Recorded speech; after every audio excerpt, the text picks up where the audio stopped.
செல்வபிரந்தே sir, மேலும் ஒரு கேள்வி. இந்த தமிழக வெற்றி கழகம் என்பது தமிழக அரசியலில் இது புதிய மாற்றத்தை ஏற்படுத்துவதற்கான வாய்ப்பு இருக்கிறதா? 2026 தேர்தலில் அந்த கட்சி போட்டியிடப் போவதாக அறிவித்திருக்கிறது. தமிழகத்தில் ஏற்கனவே அது எம்ஜிஆர் காலத்திலிருந்து மறைந்த முதலமைச்சர் ஜெயலலிதா மற்றும் விஜயகாந்த், இப்போது கமலஹாசன் உள்ளிட்டோர் இந்த அரசியலில் ஈடுபட்டிருக்கிறார்கள். மற்றும் ஒரு திரையுலக பிரமுகர்களின் அரசியல் பிரவேசம் எவ்வாறு இருக்கும் என நீங்க எதிர்பார்க்கறீங்க சார்? இல்ல, இந்திய ஜனநாயக நாட்டில் யாரு வேண்டுமானாலும் கட்சி ஆரம்பிக்கலாம், யாரு வேண்டுமானாலும் மக்களுக்காக குரல் கொடுக்கலாம். அதில் எந்த மாற்று கருத்தும் கிடையாது. அவர் எப்படி அணுக போகிறார் இன்று எடுத்திருக்கின்ற இந்த அணுகுமுறை வரவேற்க தகுந்தது, பாராட்டுக்குரியது. எதை திராவிட முன்னேற்ற கழகத்தினுடைய தலைவர் மாண்பு முதலமைச்சர் அண்ணன் தளபதி அவர்கள் முன்னெடுத்திருக்கிறாரோ, எங்கள் தலைவர் ராகுல் காந்தி அவர்கள் தொடர்ந்து நீட்டுக்கு எதிராக பேசி வருகிறாரோ, அதை இவர் பேசியிருப்பது உண்மையிலேயே வரவேற்க தகுந்தது, பாராட்ட தகுந்தது.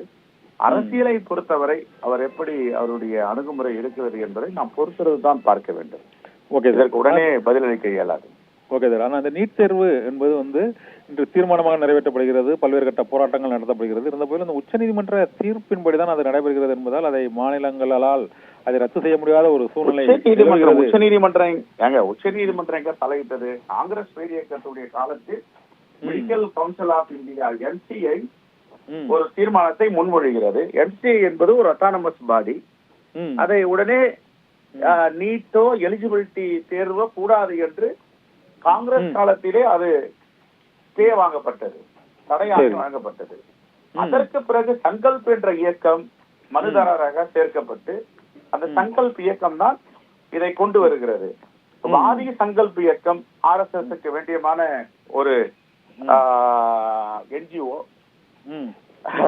அரசு பிரதிவாதி மோடியுடைய அரசு, இரண்டு பேரும் சேர்ந்து கொண்டு வந்திருக்கிறார்கள். காங்கிரசுக்கு இதில் எங்கே வேலை இருக்கிறது, காங்கிரசுடைய ரோல் என்ன இருக்கிறது என்பதைத்தான் நாம் இதை பார்க்க வேண்டும். ஆகவே வாய்க்கு வந்த மாதிரி காங்கிரஸ் கொண்டு வந்து திசை திருப்ப முயற்சிக்கிறார்கள். காங்கிரஸ் ஒருபோதும் நீட்டை கொண்டு வரவில்லை. காங்கிரசுக்கும் நீட்டிற்கும் எந்தவித சம்பந்தமும் இல்லை என்பதை நான் அழுத்தமாக சொல்லுகிறேன். வாதாடுவதற்கு போராடுவதற்கு தயாராக இருந்தால் நாங்கள் தயார். பாஜகவை சார்ந்த தலைவர்கள் வரட்டும். நீட் எந்த நிலையில் கொண்டு வரப்பட்டது, யாரால் கொண்டு வரப்பட்டது, காங்கிரசுக்கும் நீட்டுக்கும் என்ன சம்பந்தம் இருக்கிறது, யாராவது முன்மொழிதார்களா, யாராவது வழிமொழிதார்களா?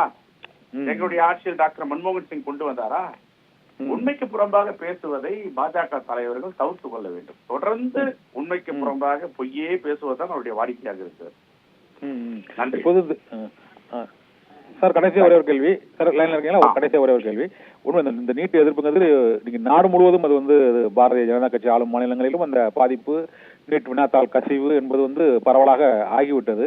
இருந்த போதிலும் இதுல இன்னும் அதை அரசு அந்தந்த மாநில அரசுகள் மற்றும் பல்வேறு மாநில அரசுகளும் வலியுறுத்த தொடங்கிவிட்டன.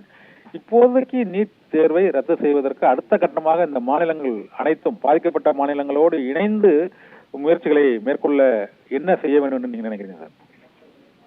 இல்லை, எங்களுடைய தலைவர் ராகுல் காந்தி இதை முன்னெடுத்திருக்கிறார், கையில் எடுத்திருக்கிறார். ஏற்கனவே தமிழ்நாடு அரசு, தமிழ்நாடு சட்டப்பேரவை ஒருமனதாக பாஜக தவிர தீர்மானத்தை நிறைவேற்றி அனுப்பியிருக்கிறோம். மக்கள் பார்த்து கொண்டிருக்கிறார்கள். மாணவ மாணவிகளுடைய நலனில் யார் அக்கறை காட்டுகிறார்கள், யார் குரல் கொடுக்கிறார்கள் என்று. பாஜகவை தவிர இன்னும் சொல்ல போனால் அதிமுக கூட சில நேரங்களில் இதை ஆதரிக்கின்றன. ஆகவே தமிழ்நாட்டு மக்களின் நலனுக்காக இருக்கின்ற எதிராக இருக்கின்ற ஒரே இயக்கம் பாரதிய ஜனதா கட்சி என்பதை நாட்டு மக்கள் உணர்வார்கள். இப்பொழுது தலைவர் ராகுல் காந்தி இதை கையில் எடுத்து தொடர்ந்து நாடாளுமன்றத்தில் உரையாற்ற இருக்கிறார். அந்த அடிப்படையில் இது அகற்றப்படும் வரை எங்களுடைய போராட்டம் ஓயாது. நன்றி சார். நடிகர் விஜயின் அரசியல் பிரவேசம் மற்றும் நீட் தேர்வு தொடர்பான பாஜகவின் நிலைப்பாடு உள்ளிட்ட பல்வேறு கருத்துக்களை எங்களோடு பகிர்ந்து கொண்டமைக்கு மிக்க நன்றி.